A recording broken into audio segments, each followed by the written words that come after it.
Taip, dabar iš tikrųjų visada pirmos minutės yra šiek tiek nesmagios, ar ne, nemaža auditorija. Vakar mes dalyvavom tokiam pačiam pristatymė Vilniuje, tai galbūt tokiam ledukų sulaužymui, ištirpdymui tokia užduotėlė pradžioje. Bet šitam kokie yra pasveikinimai, nežinau, gražus, gal kažkam šilti. Pasveikinimai su praėjusiam Velykom, su atėjusiu pavasariu. Labai prašyčiau iš voko įsimti vieną tą kortelę, porai viena kortelė, jūs taip gražiai susėdot porose, kas trise, tai trejetukui viena kortelė ir toliau siųsti, gerai? O paskui pasakysiu, ką daryti sieną, pasikada, ir tada pasakyti.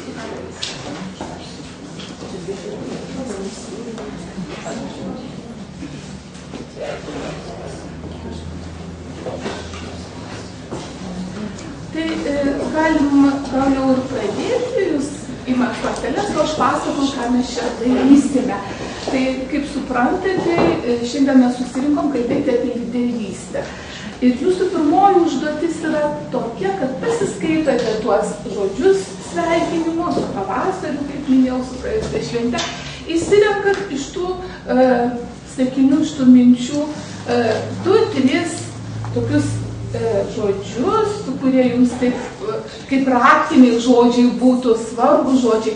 Ir pabandykite tada 2 arba 3 suformuluoti mintį apie lyderystę, apie tai, kas yra lyderystė, apie tai, kas yra lyderis. Ar tiesiog, jeigu nepavyktų apie lyderystę, tai kas ant širdies dabar šią minutę guli ir išsakyti, kad reikės.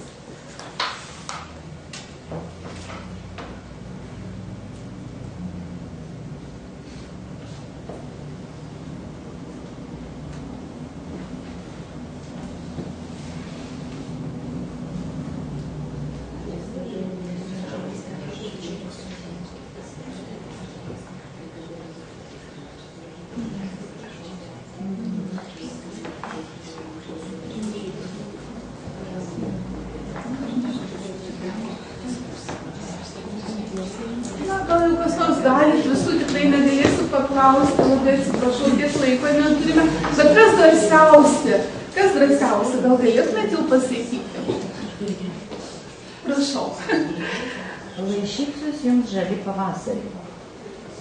Man asmeniškai visada pavasaris tai atgimimas, kaip ir visiems metų rato pradžia, visa ko pradžia gamtoje. Ir visada stebiu, kaip prasprogsta pirmieji pumpurai ir pražysta pirmosios gėlės. Tai taip ir manau, kad žmonės lyderiai, jie pirmieji. O paskui jau visa kita žaliuoja paskui tą pirmąjį medį ir gėlę, tai taip ir kiti žmonės prisijungia prie jų ir tęsia tai, kas jiems įdomu, kas tinka, kokias idėjas ir peržiūrė. Ačiū. Tas darėte? Tegul žvaigždės kelią jums parodys. Mes manom, kad lyderis tai turėtų būti kaip kažkokia kelrodė žvaigždė savam kolektyve, kuris visada kelią rodo tik į priekį ir į priekį. Labai gražios mintis tikrai. Dar gal kas nors? Drąsios esate? Šiaip aš čia net 3 susirašiau. Šalis, kur nėra liūdesio, nereikia niekada ašarų ir žvaigždės kelią rodo. Tai kadangi jau moteris komentavo žvaigždės kelią rodys, tai galbūt žmogus lyderis turi būti labai tvirtas, manyčiau, ir neverkšlenantis, tai nereikia niekad ašarų. Gal šiandien matras panašiai savo? Nereikia niekad ašarų, tai bus jums dienas meilės kupinas. Nereikia niekad nusimint, suklupt, tai bus jums dienos ryžto kupinos. Prasme, bet lygiai taip pat panašiai, kad tiesiog tas lyderis turi būti ryžtingas, kupinas energijos, nebijot suklupti, vėl kilti ir labai šaunu tiesiog. Ir dar baigiam, gal? Mes jau žodžius susirinkom. Vėjai, žvaigždės ir tada norėtumėm visai tokiai palinkėti, tegul palankus vėjai neša į neatrastas žvaigždės. Neatrastas žvaigždės. Man atrodo, lyderis žmogus, kuris turėtų ieškoti kažko naujo. Nebijoti eiti, nebijoti atrasti, žinoti. Ačiū. Tikrai labai smagu dirbti su tokia auditorija, kurie jau turit nuojautą iš tikrųjų, apie ką mes kalbėsime, o dabar galėsit ir pasitikrinti viso pristatymo metu, vieno ar kito pristatymo metu, ar tikrai tai, ką jūs kalbėjote, atitinka tai, apie ką rašo lyderių ekspertai, autoriai knygų, kurias mes pristatysim šiandien su Dievu ir iš tikrųjų žinantis apie lyderystę daug. Taigi, kaip jau minėjom pradžioje, šiandien mes pristatysim jau 4 knygas. Aš pristatysiu Stefano Covey's knygą 7 sėkmės lydimų žmonių įpročiai. Ir antrąją knygą, kurią pristatysiu, taip pat parašė Stefanas Covey's 8 įprotis. Taip jau atsitiko, kad šitos 2 knygos yra kaip antroji yra papildanti pirmąją. Tai manyčiau, tą tokį, būtent tą autorių Covey'ų tikrai turėsit progos gerai pažinti. Nors jis parašęs daugiau knygų, bet bent jau šitas 2 tikrai žinosite. Ir kai susirenka į auditoriją žmonės, tai atsitinka taip, kad vieni supranta, kad nori paskaityti tas knygas, o kiti supranta, kad jau jie nemažai sužinojo ir galbūt informacijos apie lyderystę tada ieškosis kitų autorių knygose. Taigi pradėsime. Stefanas Covey's, matote, simpatiškas, gerų akių žmogus, yra garsus lyderystės ekspertas, visame pasaulyje žinomas. Kaip jau minėjau, jis parašęs daug knygų. Jo knygos išverstos į apie 40 pasaulio įvairių kalbų. Tai yra žmogus, kuris labai praktiškai visą gyvenimą domisi būtent lyderystę, verslų, vadybą. Yra ne tik teoretikas, bet ir praktikas. Jo knyga 7 sėkmės lydimų žmonių įpročiai parašyta jau senokai, 1989 metais. Tačiau, kaip sako pats Covey's, kai jo paklausė auditorijose, ar tos tiesos, kurios parašytos, tos idėjos, kurios tiesiog yra deklaruojamos jo knygoje, nepaseno per tokį laiką. Jisai atsako, kad tikrai ne. Ir pabandysime šito pristatymo metu patikrinti, ar šitas žmogus sako tiesą.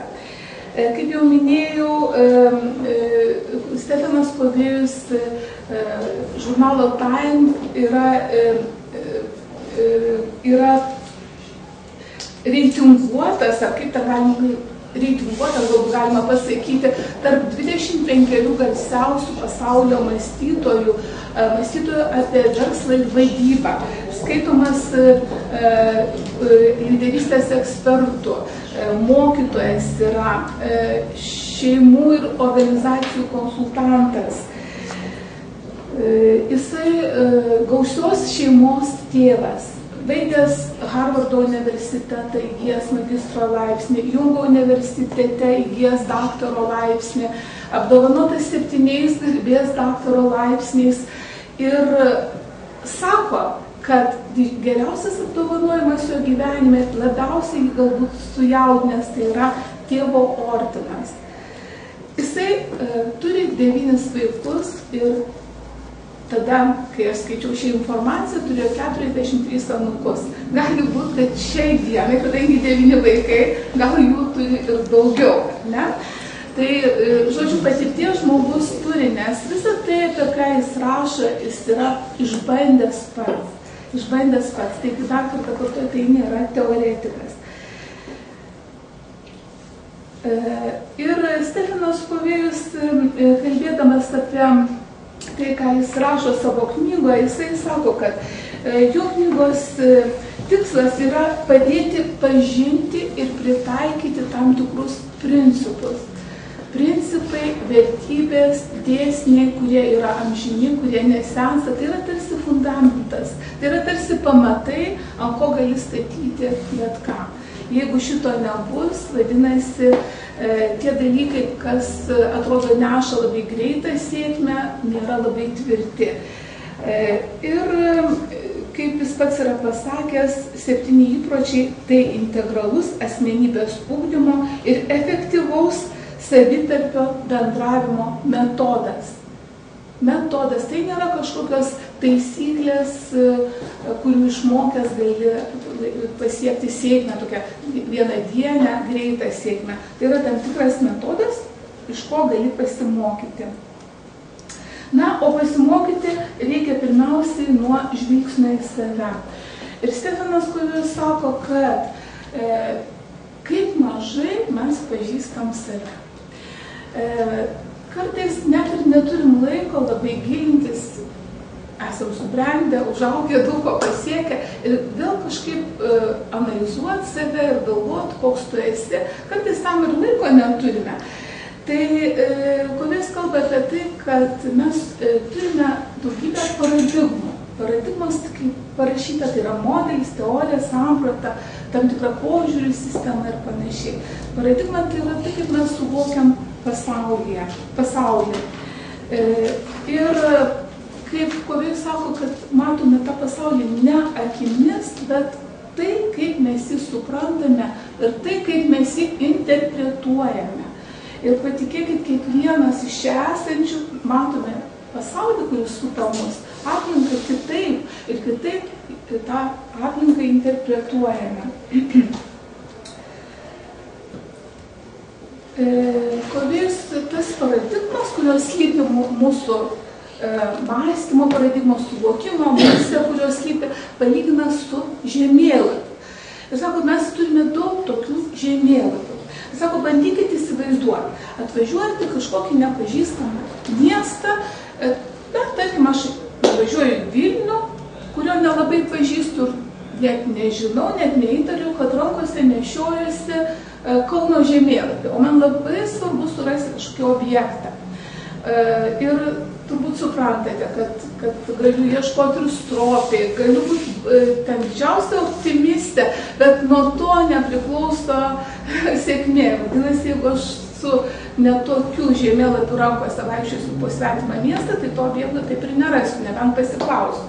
Tai vat Covey kalba apie tai, kad tie mumise slypintis žemėlapiai rodo daiktus tokie, kokie jie yra, o kiti rodo daiktus tokie, kokie jie turėtų būti. Tai yra toks tarsi vertybinis suvokimas.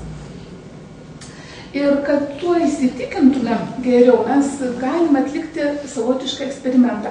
Na, aš tikiu, kad šita nuotrauka jums yra matyta šitas paveikslėlis ir aš ne dėl to, kad jūs nustebinčiau šitą skaidrę įdėjau, bet dėl to, kad mes truputį paanalizuotume, ką tai reiškia.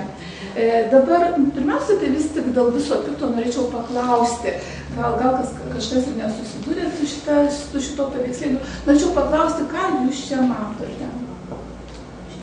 Ar visi gerai matote šį stovį?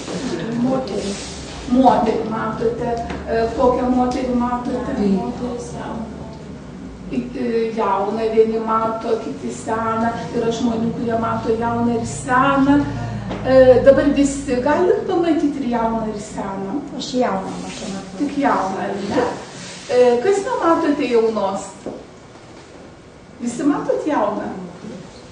Jeigu kas nematote jaunos, bet nedrįstate prisipažinti, tai va dabar žiūrėkite, jinai nusisukus per ten, ar ne? Čia akytė, blakstiena, čia nosytė, čia smakliukas, čia ausytė, jinai žiūri ten, ar ne? O dabar kas nematote senos? Ar visi mato? Nemato. Dabar sena, jinai nuleidžiasi galvą, čia jos tokia kumpa, didelė nosis, čia akytė jos, čia va tokia smagras, burna, skarelė, plaukai. Ar matote? Ar matote? Ar ne? Figūra tokia. Jūs matot? Matot jau? O dabar jau visi matot. Tai dabar galbūt tik nedrįstat pasakyti, tą galim pasiaiškinti. Reiškia, čia iš tikrųjų pavaizduotas dvi moteris. Čia toks eksperimentas, bet esmė šito eksperimento yra truputį kitokia. Iš tikrųjų, šita knyga, Covey'aus išleista, kaip jau minėjau, gana seniai ir mes jau dabar labai būdu kreipės jau tikrai esam matę, arba kažką panašaus matę, mums lengviau, reiškia, atpažinti. Bet pradžioje Kovėjus ką darydavo? Auditoriją jis padalindavo į dvi dalis ir vienai dalį paduodavo tik jaunos moters portretą, o kitai dalį tik senos. O paskui, kai parodydavo šitą skaidrę, kurį jūs matote, tai ta dalis auditorijos, kurie prieš tai turėjo tik jaunos portretą, niekaip negalėdavo suprasti, kaip galima pamatyti seną moterį. Ir atvirkščiai. Tai vat ką liudė šitas eksperimentas? Kad kaip įtakoja mūsų suvokimą aplinka, ta patirtis, kurią mes turėjome prieš, tarkim, pamatydami tą galutinį variantą. Kitas dalykas, kaip ta auditorijos tiek viena, tiek antroji dalis ginčydavo, mes tai čia labai kultūringos ir savo ramiai išklausėm, kaip ten kas mato, ar ne? Bet jeigu esi įsitikinęs savo tiesą ir matai tik jauną moterį, arba tik seną, tu negali suprasti ir taip atrodo, kaip čia kiti ten pamato kažką kitko ir kokie jie, neprotingi, gražiai pasakius, jeigu kaip mandagiai pasakius. Tai vat, tai leidžia suprasti, kaip ir minėjau, kad mūsų suvokimą iš tikrųjų įtakoja tą patirtis, kurią mes turime, tą aplinką ir natūraliai tada ir mūsų elgesys formuojamas pagal tai, ką mes gauname iš aplinkos, ar ne. Ir, aišku, tie žemėlapiai formuojasi pagal tai. Ir jie suprantat, jeigu mūsų dėl to skirtinga patirtis ir tos paradigmos, tie žemėlapiai yra trupučiukai skirtingi. Žinoma, ir pažiūros, ir elgesys tada taip pat skirtingi. Na ir dar kartą tiesiog noriu užtvirtinti, kad mes matome pasaulį ne tokį, koks jis yra, bet tokį, kokie esame mes. Ar ne? Nes kiekvieno mūsų tą pasaulio suvokimą formuoja mūsų individualios sąlygos, individuali patirtis. Ir tada ypač jauni žmonės, moksleiviai, mokiniai klausia, o tai kas tada yra tikra, ar ne? Tai Kovėjus labai paprastai atsako tam ir moters portrete, tai yra ir spalvos, ir linijos, ar ne, tai yra, ką visi matom vienodai, ar ne, bet ką išvystame tame paveiksle, netgi šiandien jūs vaikščiojot šitą parodą apžiūrinėjot nuostabią, ar ne, Grušo mokyklos mokinių darbų parodą. Tikriausiai priejusios prie vieno paveikslo mes labai skirtingai jį apibūdintumėm, interpretuotumėm. Tai yra natūralu, nes mūsų suvokimas yra individualus. Ir visame tame kontekste dar norėčiau pasakyti, kad iš tikrųjų tos mūsų paradigmos jos nėra stabilios. Jos nėra stabilios. Bet ir dabar galbūt taip labai ekspresyviai neparodėte, bet tarkim, tie žmonės, kurie nematė, tarkim, vienos moters ar kitos, ir staiga, kai parodžiau, pamatė. Tai jau išeina, kad įvyko paradigmos poslinkis, ar ne, toks nušvitimas. Tai čia mažas eksperimentas, bet kiek gyvenime būna tokių nušvitimų, ar ne, kad kažkaip kitaip pasižiūrim į tam tikrus dalykus, kurie prieš tai mums atrodė labai aiškus ir suprantami. Ir Kovėjus pasakoja, apskritai knygos pateikė labai daug istorijų ir iš tikrųjų labai gaila, kad pristatant knygą juk negali visos jos pristatyti tokios, kaip jinai yra, ir įsirinki tik tai, kas tau atrodo svarbiausia. Jeigu jūs skaitysit šitą knygą, jūs rasite kitus dalykus, nes tų tokių įdomybių, tokių svarbių momentų ten yra begalė. Ir tai, kas patrauklė daro knygą, tai yra labai daug pavyzdžių. Tai pavyzdžiai, kuriuos Kovėjus pateikė iš savo patirties. Tai vienas toksai pavyzdys apie tą paradigmos poslinkį, kuris pasakoja, kaip jis po sunkios darbo dienos grįžo namo metro, ar ne? Sėdėdamas vagone tarp kitų pavargusių žmonių, ramybė, vieni skaito, kiti susimąstė, tyliai sėdi, staiga įlipa į tą vagoną, reiškia, vyras su dviem sūnumis. Na ir vyras atsirėmęs į sėdynę tarsi snūduriuoja, o tie berniukai, liaudiškai tariant, eina galvomis, ar ne? Ir natūraliai sukėlė tų vagone buvusių žmonių nepasitenkinimą. Ir Kovėjus sako, aš neištvėręs, pasakiau pastabą tėveliui. Ir sako, tas tėvelis tarsi pabudęs iš to snaudulio, atsiprašė ir paaiškino, sako, šitie vaikai prieš porą valandų palaidojo savo mamą. Galbūt toks elgesys tai yra pasekmė tos netekties. Sako, mes visi tiesiog nuščiuvom ir iškart tą situaciją su tais išdykusiais vaikais pasižiūrėjom visai kitaip ir sako, iškart atsirado kiti jausmai, tai, kas kėlė pasipiktinimą, išvirto visai priešingus jausmus. Tai kaip paradigmos poslinkis pateikė šitą pavyzdį.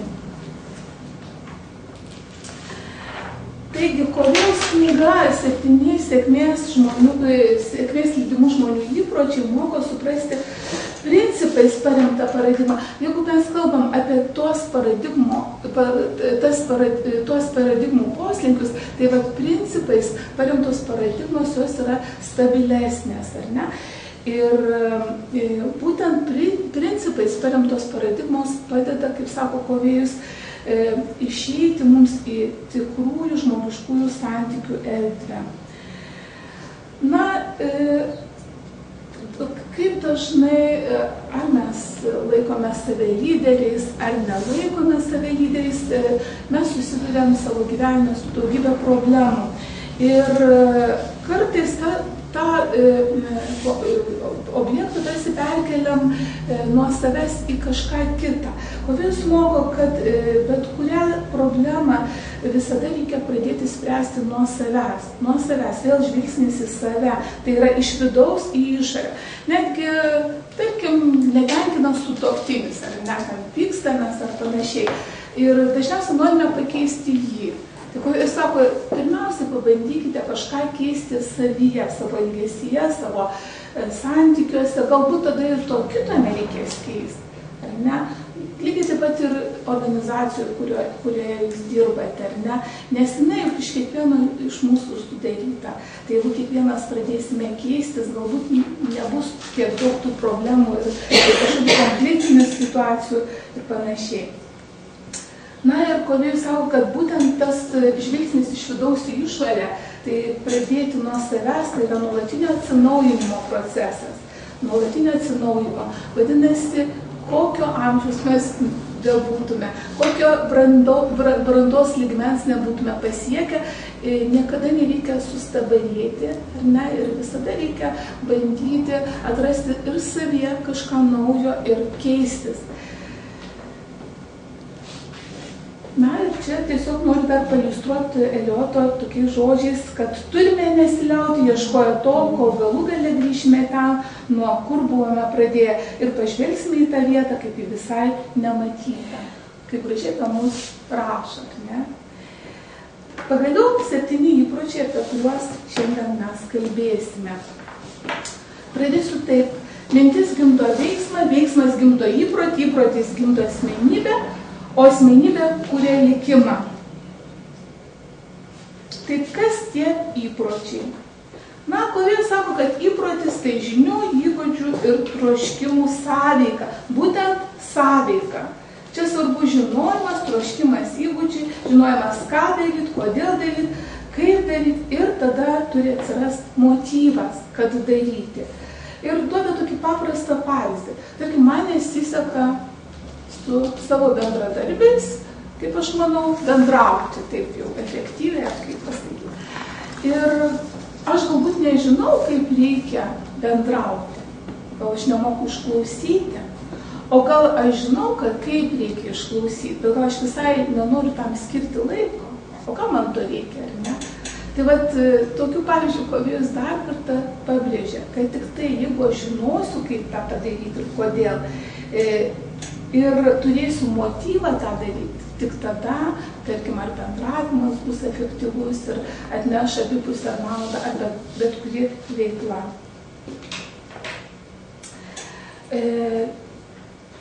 Mes, tapdami asmenybę, pereinam tam tikrus brandos lygmenis.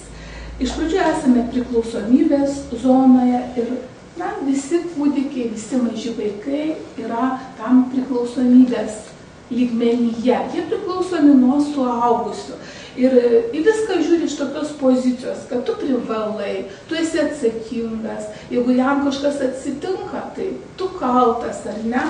Mes čia kalbam, kad vaikai ir kūdikiai, nors kai kada auditorijose pasigirsta tokių replikų, kad kartais ir suaugę niekaip dar negali išeiti iš tos priklausomybės zonos. Ar ne? Turbūt visai nemažai pažįsta tokių žmonių, kurie jau brandaus amžiaus vis dar nori likti tam priklausomybės lygmenyje. Na, vėliau tampame nepriklausomais, ar ne, ir norime ir fiziškai nepriklausyti nuo tėvų pirmiausia, ir finansiškai, kuriam savo gyvenimą, randam savo vietą gyvenime ir panašiai. Ir tarsi ir pakaktų šito, ar ne, bet Kovėjus pabrėžia, tik iš tikrųjų nepriklausomas žmogus turi suprasti, kad reikalinga tarpusavio priklausomybė. Ne? Nes vienas žmogus, koks jis būtų talentingas ar ne, kūrybingas, jis mažai ką te gali nuveikti. Turi surasti šalia kitų žmonių, ar ne, burti apie save komandą, tik tokiu būdu, tarpusavio priklausomybės būdu galima pasiekti iš tikrųjų tikslų, kuriuos esi užsibrėžęs. Ir dar kartą sakau, kad tarpusavio priklausomybę sugeba pasirinkti, kaip sako Kovėjus, tik nepriklausomi žmonės. Na ir dabar pakalbėsime apie tuos 7 įpročius, apie kuriuos rašo Kovėjus. Pirmieji 3 įpročiai yra asmeninių pergalių zona. Kaip ir sakiau, reiškia asmeninių pergalių zona, tai yra žvilgsnis į save. Kaip sako Kovėjus, asmeninė vadyba.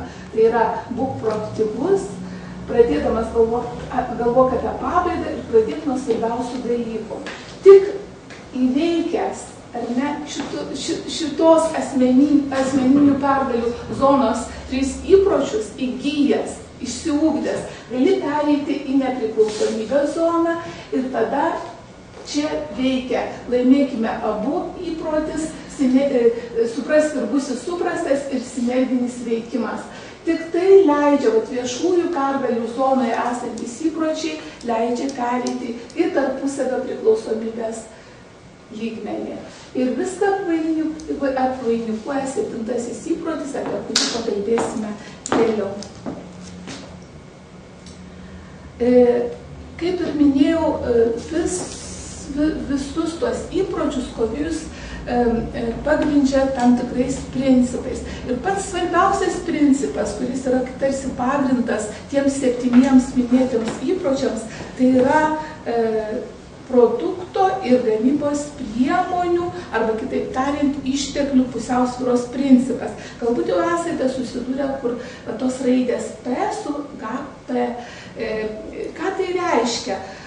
Kas yra produktas? Na, mes esame švietiniečiai, tai yra galbūt rezultatas, ar ne? O gamybos priemonės, tai išvertusi mums suprantama kalba, tai būtų žmogiškieji resursai, ar ne? Mes patys, ar ne? Ir kaip suprasti tą pusiausvyros principą galima, lengviau suprasti tą principą galima išgirdus pasakyti apie žąsį ir auksinį kiaušinį. Ar esate girdėjusios? Turbūt, ne, gal ne visos, tai aš trumpai priminsiu. Turėjo žmogus žąsį. Ta žąstelė vieną rytą padėjo auksinį kiaušinį. Žmogus nepatikėjo, nunešė jų vyrams. Na, tikrai tas kiaušinis auksinis. Pardavė kiaušinį, pralobo. Ta žąstelė kiekvieną rytą savo šeimininkui dėdavo po auksinį kiaušinį. Bet žmogus tapo godus. Vieno kiaušinio ryte jam buvo per maža. Jis norėjo daug ir iš karto. Papjovė tą žąsį, na ir turbūt pabaiga aiški, nei žąsies, nei kiaušinio. Vat šita pasakėčia iliustruoja būtent tą pusiausvyros principą. Turi būti ir žąsis, ir kiaušinis, ne? Na, Kovėjus gražiai rašo, kad tas pusiausvyros principas yra tarsi švyturys. Tai yra efektyvumo paradigma. Ir, kad dar kartą kartuoju, tai yra visų 7 įpročių pagrindas. Pirmasis įprotis. Įdomiai vadinasi, būk proaktyvus. Ką tai reiškia? reiškia? Pirmiausiai, paskaitykit Toraus žodžius. Niekas daugiau manęs taip nedžiugina, kaip nenuginčiamas žmogaus gebėjimas sąmoningai keisti savo gyvenimą. Vėl, kaip matote, akcentuojama kaita ir savo gyvenimo, savo supratimo, suvokimo kaita. Kovės kalba, kad visi mes esame tarsi vieni kitų atspindžiai arba socialiniai veidrodžiai. Mus formuoja ir kitų žmonių nuomonę apie mus pačius. Na, dėja, kad kartais susidaro įspūdis, kad gyvename tarsi iškreiptų veidrodžių atrakcionų parke. Na, pasižiūrėkit, ar nieko neprimena šitos mintis. Tu niekada nespėji, na ir artistas esi, ar ne? Arba gauna vaikas 10, o mes sako, tu gavai 10? Kartais nesąmoningai, na kas čia tokio, ar ne? Nesakom, kad tu ten nevykėlis, jau mes tikrai švietimiečiai šiais laikais nelipdom tų etikečių, bet kartais net nesąmoningai. Arba tu gali taip dainuoti, ar ne? Ta prasme, aš dabar gal susižavėjus pasakiau, bet mes kartais paklausam taip, kad tas vaikas ir galvoja, nu kaip aš čia galiu, ar ne, gal netyčia, ar ne. Lygiai taip pat ir su suaugusiais. Visai kartais galbūt nesąmoningai, bet mes reaguojam kito sėkmes tam tikrų būdų ir va tie dalykai iš tikrųjų, tai yra tie atspindžiai. Ir jau mes ir taip turim vieną tokį socialinį žemėlapį, tai yra genetinis, kurį mes paveldime, ar ne? Kitas yra psichologinis, kurį taip pat įtakoja tam tikros aplinkybės. Ir tas socialinis, kurį formuojam vieni kitiems mes patys. Ir čia įdomus momentas yra tas, kad kodėl sako, o tai koks yra stimulas, toks yra ir atsakas. Jeigu mes sakom, kad kaip čia tau pavyko, vadinasi, tas žmogus ir galvoja, kad tai atsitiktinumas ir kad daugiau gyvenime galbūt nepavyks, ar ne? Turbūt suprantate tą stimulo ir atsako teoriją. Bet šitoje vietoje Kovėjus sako, jaučiasi laimingas, nes atrado, kad tarp to stimulo ir atsako yra laisvė pasirinkti, laisvė rinktis. Ir jis čia pasako tokia vieną istoriją, kuri labai jo manimu tinka pailiustruoti, kad tai, kad tarp stimulo ir atsako yra laisvė rinktis, tai yra Viktoro Franklio istorija. Ir mes tikrai visi žinome, tas žmogus kalėjo koncentracijos stovykloje karo metais ir tada, kai buvo palaužtas tiek morališkai tikriausiai, na gal ne visai, bet fiziškai tai tikrai ir kad tiesiog jau iš to pažeminimo nebuvo kur dingti, sėdėdamas vienutėje, kaip rašo Kovėjus, Franklis staiga suprato, kad viduje jis turi laisvę rinktis, laisvę pasiimti atsaką. Gali kūną palaužti, ar ne, bet viduje kaip tu atsakysi pats savo tai prievartai, tam smurtui, tai tu gali pasirinkti, ar ne. Tai proaktyvumas kaip tik yra būtent laisvė rinktis.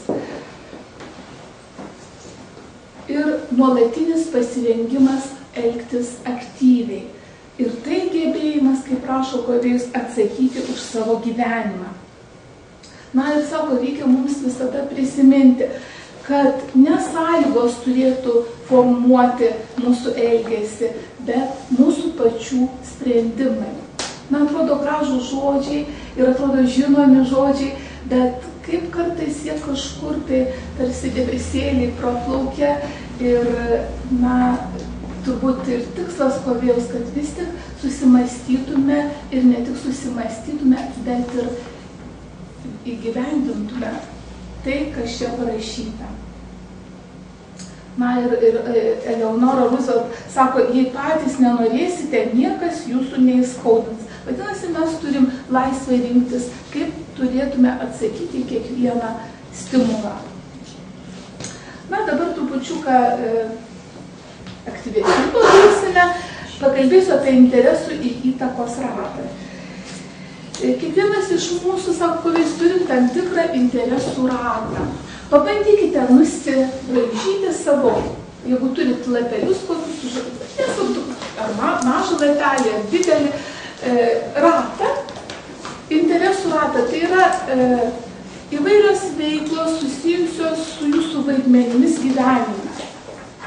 Ir susirašykit, ką prisimenu, jūsų darbai, veiklos, pabandykit susirašyti. Nusibrėžkite tą interesų ratą ir susirašykit, kas tik šauna į galvą, nes mes visą laiką skundžiamės, kad tiek darbo daug turiu, ar ne? O dabar pabandykit tos darbelius išvardinti, nes esat ir mamos turbūt, ir sesės, ir žmonos galbūt, ir draugės, ir gal mokytojas ir taip toliau, bet ir tie darbeliai, kas su tais vaidmenimis susiję, dabar turėtų atsirasti jūsų rate.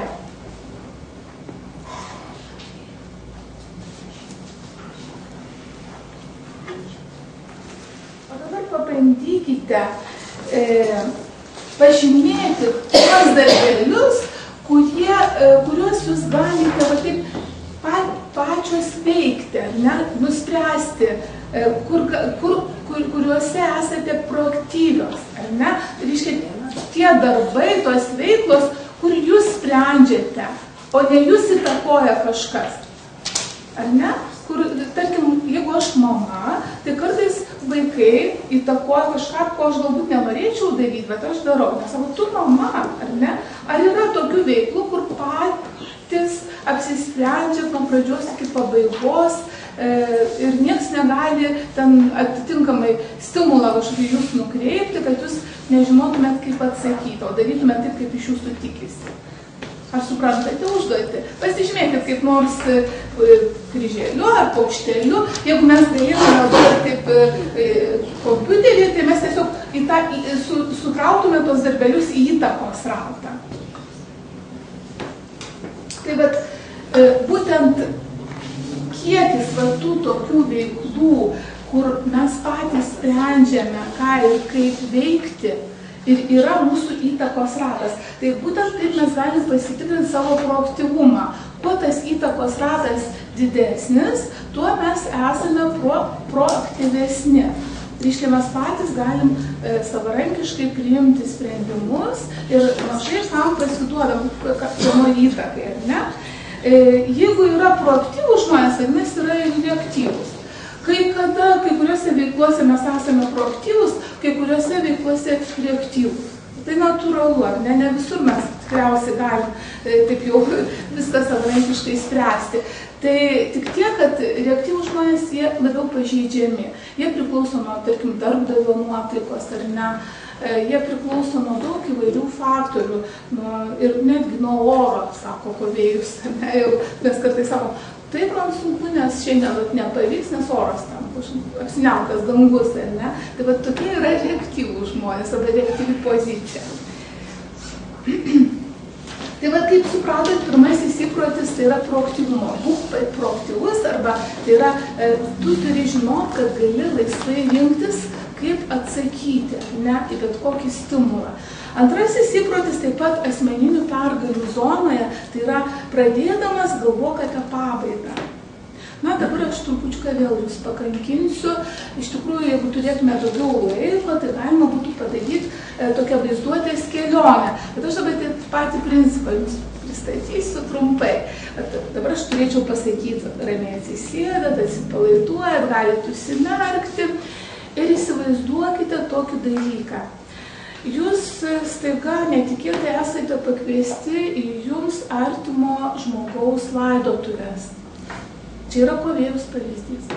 Paliekat savo visus darbus, skubate, bėgat, ateinate į tą šarvojimo salę, daug žmonių susirinkę. Staiga jūs apstulpstat ir pamatot ne tą žmogų karste, o save. Ne? Prie jūsų karsto eina žmonės, artimieji, draugai, pažįstami, visai nepažįstami žmonės, kažką šneka. Tai jeigu turėtume daug laiko, tai dabar aš prašyčiau išgirsti, ką jums sako, apmastyti tai, apie ką šiandien. Vieni nuoširdžiai, natūraliai turbūt sakytumėt, kiti turbūt suprastit, kad apsimestinai galbūt ar ne. Bet šitas gana drastiškas pratimas, ko gero, leidžia geriau suprasti tą antrąjį įprotį, pradėdamas galvok apie pabaigą. Tai yra tikslo, vizijos, pirmiausiai vizijos turėjimas savo gyvenime. Ir gyvenime, ir pradedant bet kokią veiklą. Ar ne? Ir vėl šitas pavyzdys, tegul jisai gal ir ne visiems priimtinas, bet jis leidžia pajusti, kaip mes kartais pametam tuos tikslus. Jie kažkur yra tarsi, bet vat, patys savo jų neužakcentuojame. Na ir Pavėjus sako, kas pradėdamas galvoja apie pabaigą, tas puikiausiai žino, kokie yra jo tikslai. Įdomu tai, kad, kaip sako Pavėjus, viskas, kas yra, mes kūrėme du kartus. Iš pradžių mes sukūrėm tą mentalinį kūrinį, o po to tik tai jį realizuojame. Ir šitus dalykus, tuo remdamasis, jis palygina vadovavimą ir vaidybą. Tai yra irgi du kūriniai. Ir vadovavimas tai yra tas mentalinis sukūrimas, tai yra vizijos turėjimas, tikslų iškėlimas, o vaidyba tai jau yra tų tikslų realizavimas. Na ir pasiremia Dakerio žodžiais, kad valdyti tai žinoti, kaip dirbti, o vadovauti tai nutuokti, ką dirbti. Dar kartą grįžkime prie to antrojo įpročio ir Pavėjus sako, kad pradėti veikti galvojant apie pabaigą, tai suformuoti savo gyvenimo misijos teiginius, gyvenimo viziją, filosofiją, dėlius. Gražus skambų žodžiai. Bet jeigu jūs skaitysite Pavėjaus knygą, tai jūs pamatysite, jis ten labai gražiai pasakoja apie savo šeimos konstituciją. Ir ten parime pavyzdžiais praktiniais, kaip ten veikia tą šeimos konstituciją iš tikrųjų. Mums tai yra gražus galbūt žodžiai, nežinau, gal ir jūs turite savo šeimose taisyklės, konstituciją, viziją gal turite. Bet Pavėjus jisai iš tikrųjų turi šeimos konstituciją. Na, dar grįžtame prie tų įtakos ratų. Kaip ir sakiau, Pavėjus visus įpročius paremia tam tikrais principais. Ir prie tų ratų jau grįžtume, tai sako, tų mūsų įtakos ratų centruose yra įvairūs dalykai. Gali būti sutuoktiniai, gali būti vaikai, gali būti draugai, tai jaunesnio amžiaus žmonės, ar ne, brėžtų savo įtakos ratus. Gali būti pinigai, gali būti, bet kas gali būti ten vakariečiams, pavyzdžiui, net ir šuniukai, ar ne, gyvūnai ten labai garbina, ten labai daug dėmesio skiria. Ir sako, tokiais pavyzdžiais Pavėjus iliustruoja, kas iš tikrųjų turėtų būti to įtakos rato centre. Nes, sako, jeigu centre, tarkim, sutuoktinis, na, natūralu mums tikriausiai, kad taip gali būti. Bet tada, sako, jūsų saugumas ir priklauso nuo sutuoktinio. Ir kad mes esame lengvai pažeidžiami, jo nuotaikos ir norai priklausomi nuo norų, jausmų. Galbūt netgi kartais įdomu tai, kas tam mūsų sutuoktiniui įdomu ir panašiai ir taip toliau. Vadinasi, mes jau čia esame reaktyvūs šitoj situacijai. Jei centre, pavyzdžiui, darbas, tai, na, tokių žmonių irgi daug yra, jie galbūt alkoholikais vadinami ir, sako, jaučiasi gerai tik tada, kai dirba. Sprendimai priklauso nuo mūsų darbo poreikių, tada galimybės mūsų riboja įvairios instrukcijos, viršininkų nuomonė ir panašiai ir taip toliau. Na ir daug tokių pavyzdžių jisai su tais centrais ir kas tam centre duoda. Ir pagaliau jisai sako, kad tik tai tada, kai jūsų rato centre yra principai, galėsite jaustis saugiais, nebijosite pokyčių, kelsite tikslus, numatysite pasiekmes ir taip toliau ir tada jūs būsite proaktyvi asmenybė. Taigi, pirmasis, atsimenant įprotis, būk proaktyvus, antrasis, turėk tikslą, trečiasis, pradėk nuo svarbiausių dalykų. Na, pradėk, ar ne? Mes galim apie daug ką pasvajoti, mes galim turėti ir viziją, ir tikslus, bet tik tai turim ir nieko nedarome, ne? Tai vis tik reikėtų pradėti veikti. Ir kas mums gali padėti? Iš tikrųjų, supratimas, suvokimas, žinojimas apie laiko vadybą. Ir Kolis pasakoja, kad, tarkim, pradedant bet ką, bet kokią veiklą, labai svarbu susidėlioti prioritetus. Na ir mes galbūt pabandysime šiandien atlikti vieną užduotį, kuri galbūt mums padės geriau suvokti, kas tie prioritetai ir kam jie reikalingi. Pasiimkit po vieną ir tuoj paaiškinti, ką reikia daryti.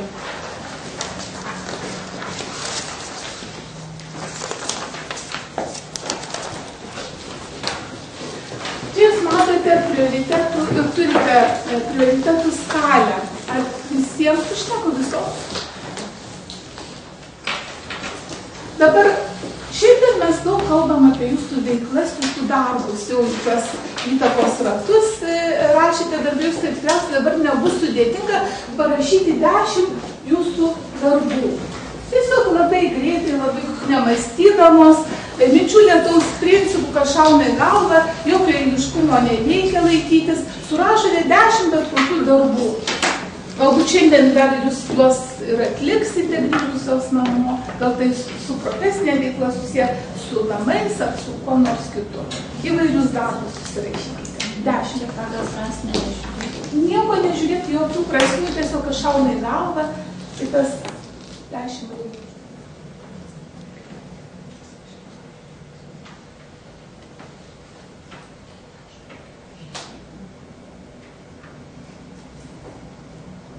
Baigėte? Visus 10 reikia parašyti, nes po to gal nepavyks. Dabar užduotis yra tokia. Reikėtų palyginti pirmąjį darbą su antruoju ir šitame stulpelėje apibraukti, kuris svarbesnis. Reiškia, lyginam 2 darbus. Pirmą ir antrą apsibraukiam svarbesnį. Šitoje eilutėje pirmą ir trečią, antrą ir trečią palyginam ir apsibraukiam svarbesnį. Tokiu būdu visus palyginam ir visas šitą skalę tos skaičiukus apsibraukiam. Skaičiukas rodo, pavyzdžiui, čia 1 ar 10 svarbesnis, čia 2 ar 10. Ar supratote? Tik labai praščiau paskubėti.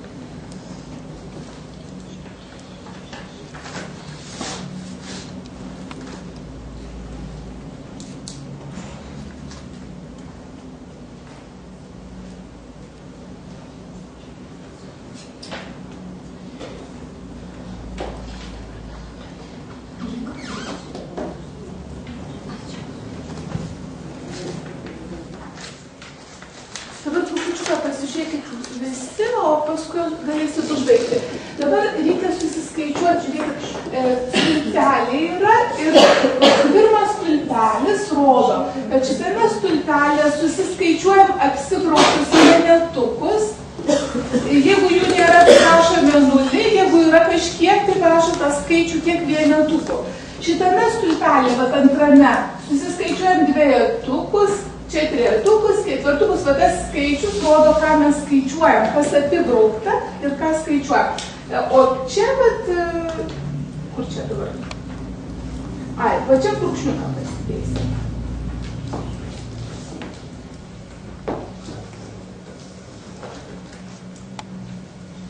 Ar supratot? Stulpelio skaičius rodo, kokius apsibrauktus skaičiukus mums reikia suskaičiuoti. Ir sumą parašyti.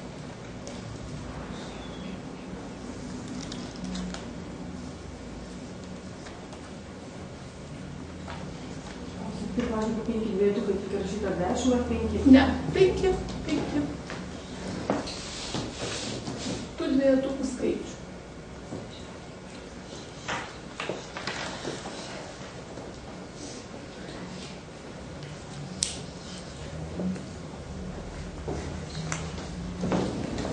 Ir lygiai taip pat eilutėse. Bet eilutės skaičius rodo, ką reikia skaičiuoti. Čia nieko mes neturėsime, tai čia minusiuką arba 0 dėsime, ar ne? O čia dvejetukų skaičius, čia trejetukų skaičius atsiranda. Va šitas skaičiukas eilutės rodo, ką skaičiuojam, ketvirtukų skaičius ir taip toliau.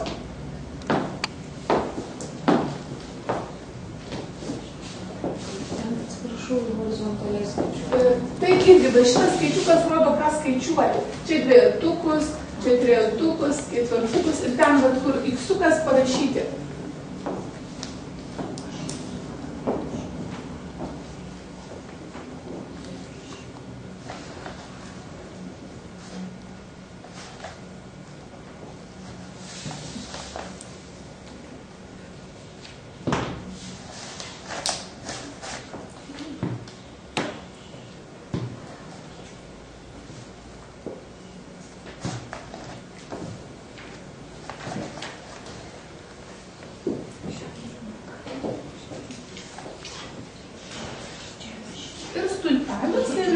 Jeigu skaičiavot, tada reikia sumas sudėti stulpelio, bet čia yra vienetukai, o čia tai eilutėje bus nulis. Tai kiek čia vienetukų buvo, pridedam tą nulį ir į sumą rašom skaičių. Pavyzdžiui, čia buvo 4 vienetukai, čia negalėjo nieko būti, tai prašau 4. Tada lygiai taip pat dvejetukus, ar ne? Stulpelio dvejetukus sudedam su eilutės dvejetukais ir čia parašom sumą. Ar supratom?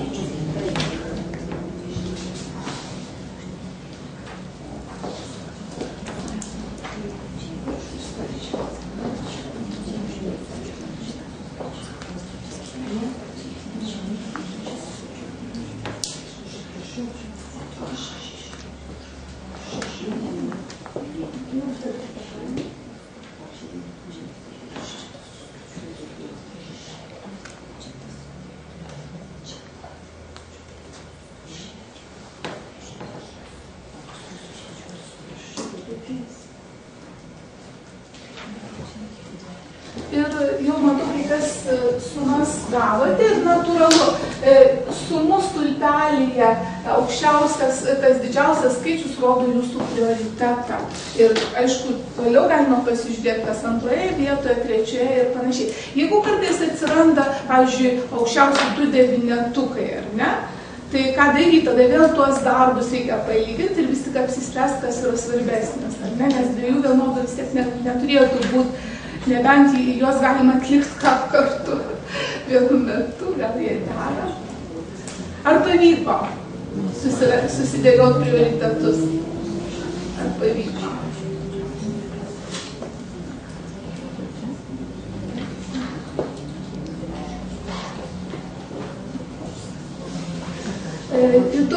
Šita priemonė labai patinka vyresnių klasių moksleiviams, tarkim, jų galima paklausti, kas svarbiausia tavo gyvenime.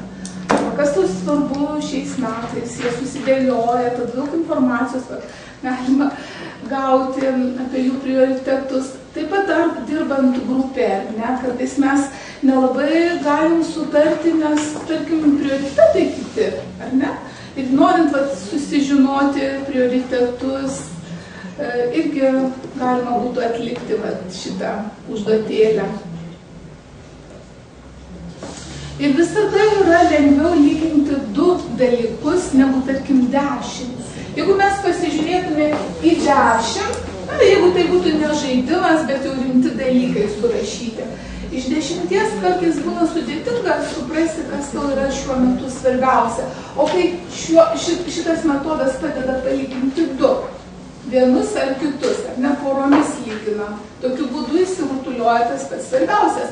Tai aš matau, kad dauguma jau esate atlikusios šitą užduotį. Gal kažkas drąsus gali pasidalinti, ar tikrai pavyko susidėlioti prioritetus ir kaip pavyko.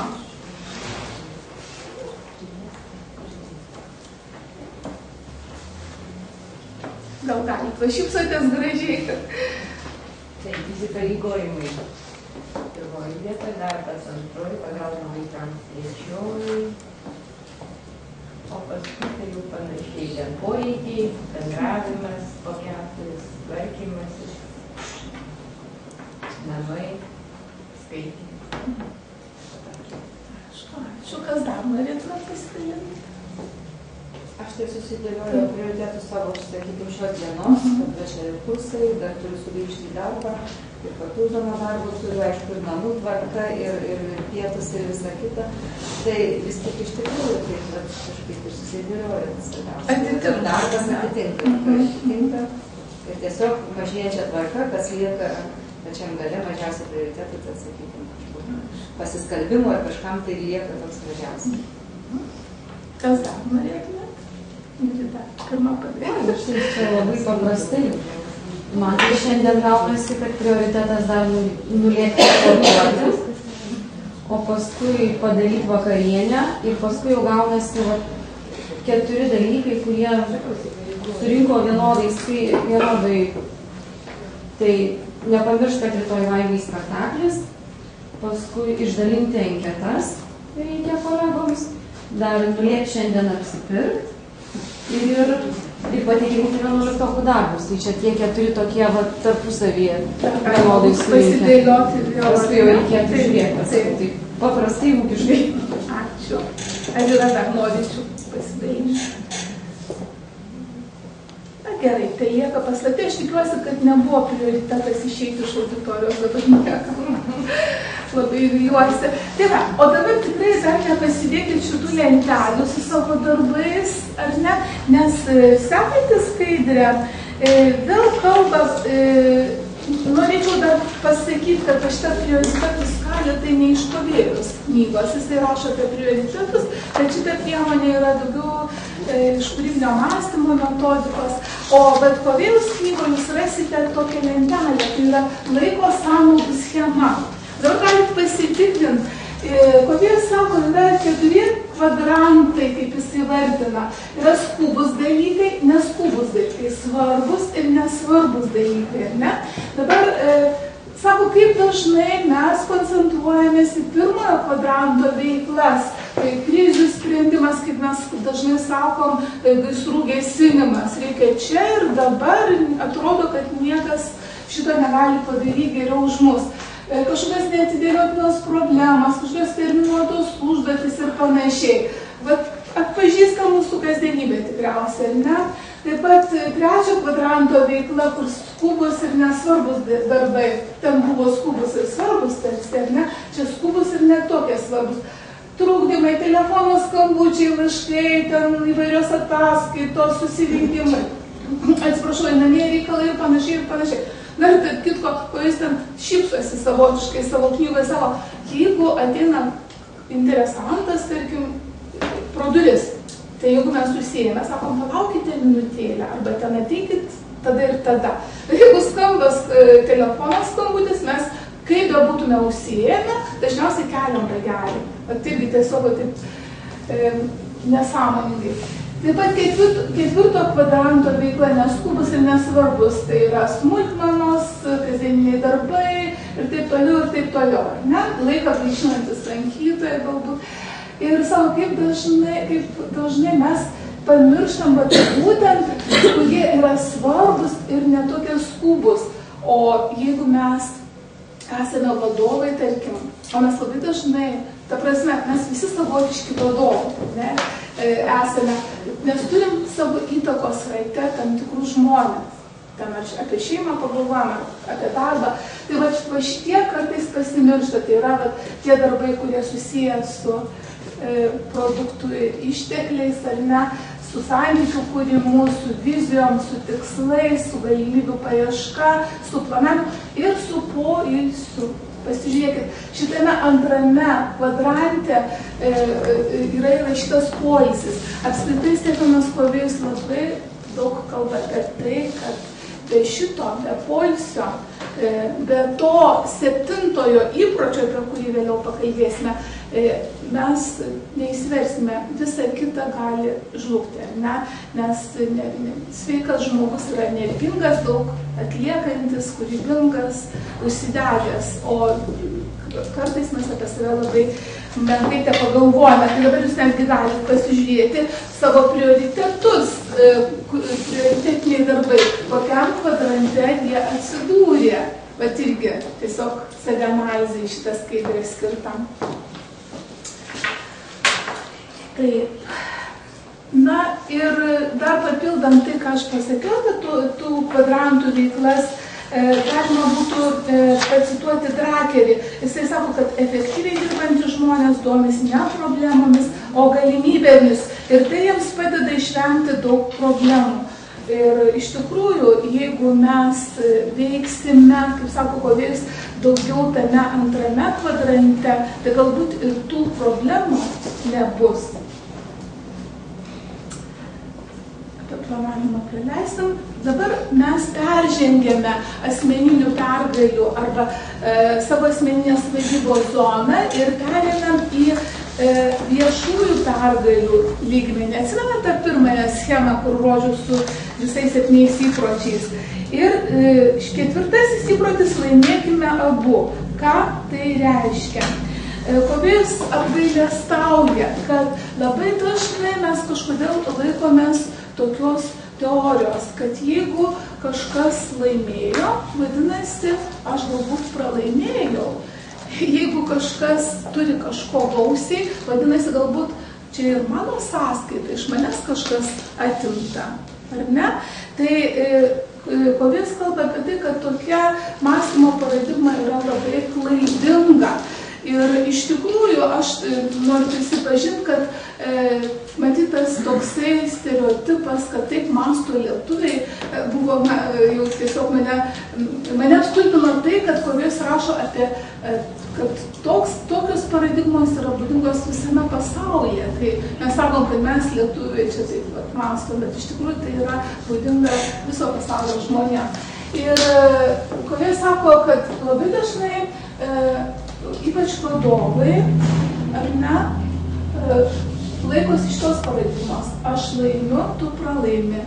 Yra tokių žmonių, kurie, kai mes kalbam, eina tarsi per kitų galvas, ar ne, daro karjerą bet kokiais būdais, aukodami kitus, ar ne, kad pasiekti savo tikslų. Tai yra klaidinga, pasako Kovės paradigma. Arba tu laimėk, aš pralaimėsiu irgi.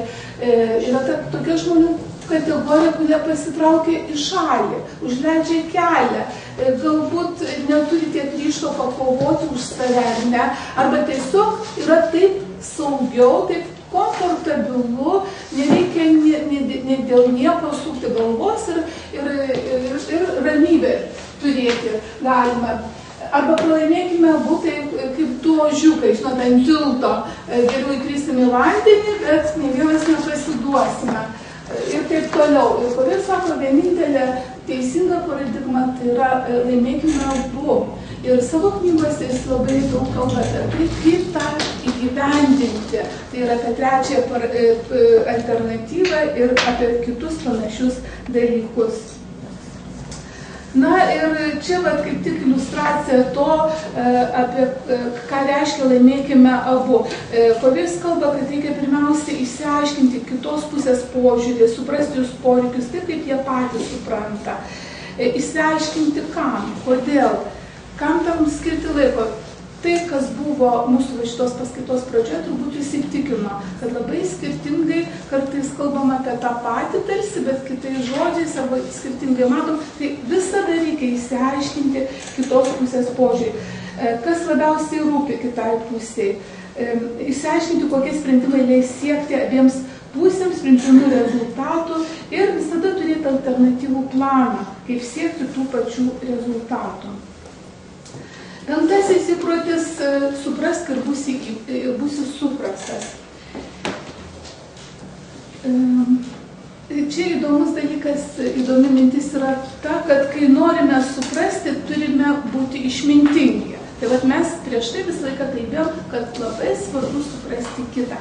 Bet kartais reikia įdėti pastangų, kad mes būtume patys suprasti. Labai dažnai tų pastangų neįdedam, nesupranta ir nereikia ir žingsnis atgal.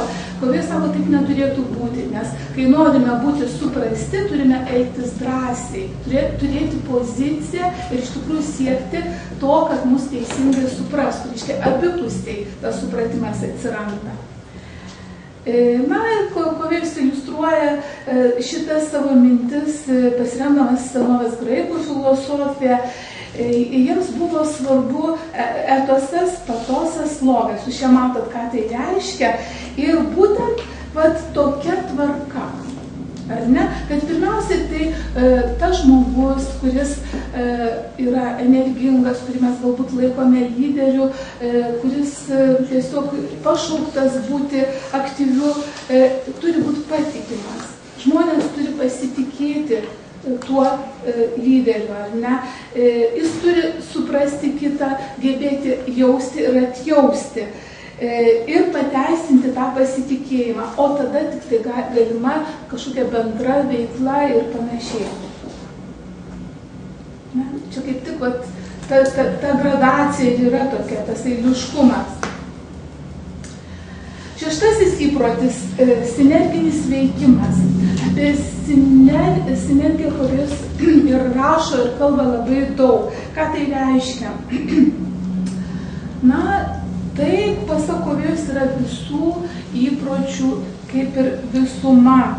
Ir tai yra dėsnis, kuris sako, kad visuma yra daugiau negu atskirų sudėtinių dalių suma. Ne? Ką tai reiškia? Iš kur atsiranda ta pridėtinė vertė? O būtent tas ryšys, kuris sieja dalis į visumą, jis padaro tą visumą didesnę.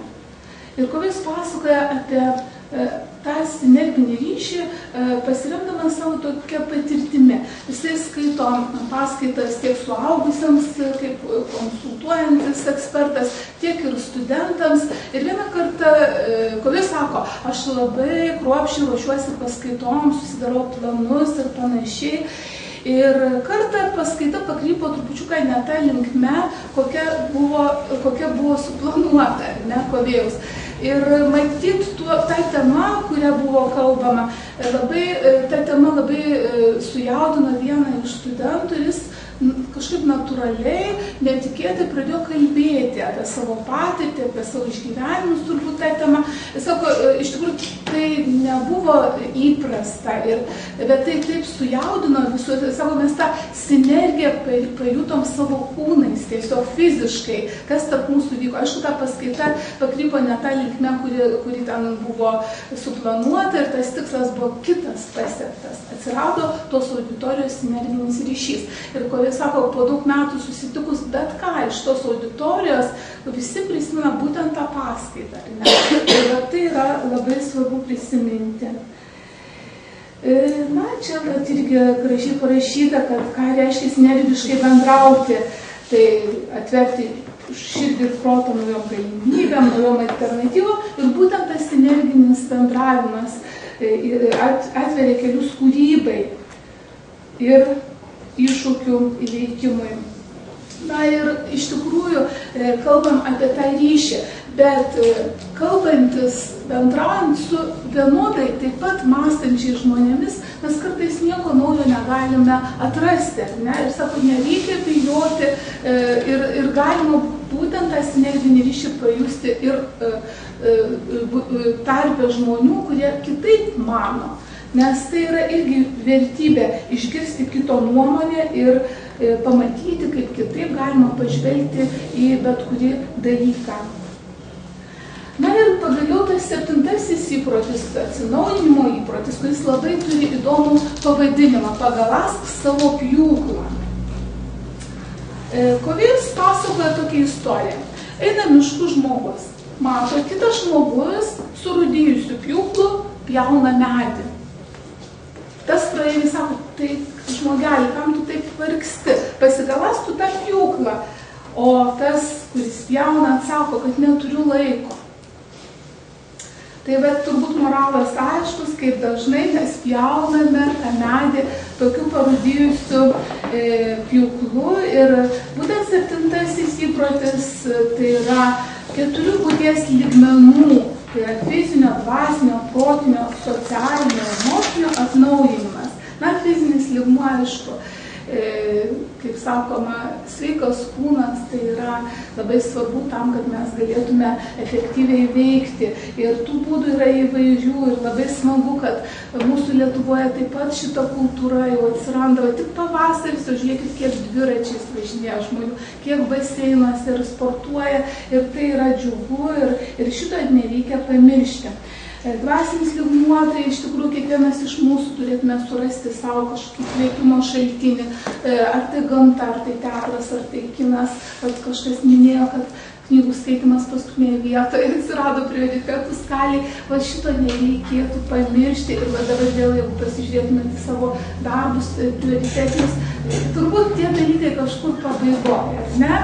O Kovė sako, kad tai yra labai svarbu ir jie turi būti ne žemiausioje vietoje, ten 10-20. Protinis lygmuo iš tikrųjų nebeturime jau laiko, aš čia paruošus tokį pratimą. Kovė sako, reikia treniruoti savo mąstymą, savo protą, tam yra daug būdų ir pratimų ir visa kita, nesvarbu, kiek tau yra metų ir kokio tu amžiaus, reikia treniruotis ir galbūt dar kada nors susitiksim, tai atliksim vieną pratimą, kuris tikrai įdomus ir leidžia patreniruoti savo protą. Socialinis emocinis lygmuo, man atrodo, visi mes suaugę, brandus, visi mes bendraujam, ta komunikacija, tarsi viskas tvarkoj, bet irgi yra daug įvairių dalykų, daug knygų išleista, kaip iš tikrųjų efektyviai komunikuoti, bendrauti, klausytis vienas kito. Ir panašiai, ir mokytis to irgi reikia nuolat. Ir apibendrinant, norėčiau dar pasakyti, kad tas būtent fizinis, dvasinis, protinis lygmenys yra siejami su pirmaisiais 3 įpročiais. Ir dar atversiu čia, kad prisimintume, aš juos surašiau, tai yra proaktyvumas, tikslas, vizija ir veikimas. Socialinis, emocinis su 4, 5, 6 įpročiais. Kitas dalykas, ką pabaigoje savo knygos akcentuoja Kovėjus, jeigu jau, kaip ir pradžioje kalbėjome, mes esame vieni kitų atspindžiai socialiniai, tai mes ir turėtume, tarsi turim galios programuoti vieni kitus, ar ne? Tai mes turėtume atspindėti kitus teigiamai, ar ne? Arba ta programa turi būti pozityvi. Ir čia tinka turbūt Goethe žodžiai, kad priimk žmogų tokį, koks jis yra, tuomet jis ir bus toks, koks yra. Priimk žmogų tokį, koks jis galėtų būti ir turėtų būti, tada jis ir bus toks, kokį jį norėtume matyti. Bet šitie Goethe žodžiai turbūt mokyklose labai tiktų iškabinti kur nors, nes turbūt mūsų švietimiečių tikslas yra būtent tos pozityvios programos, kurias turėtume atlikti. Na ir dar kartą norėčiau, kad pasižiūrėtumėte tai, kas parašyta tuos įpročius.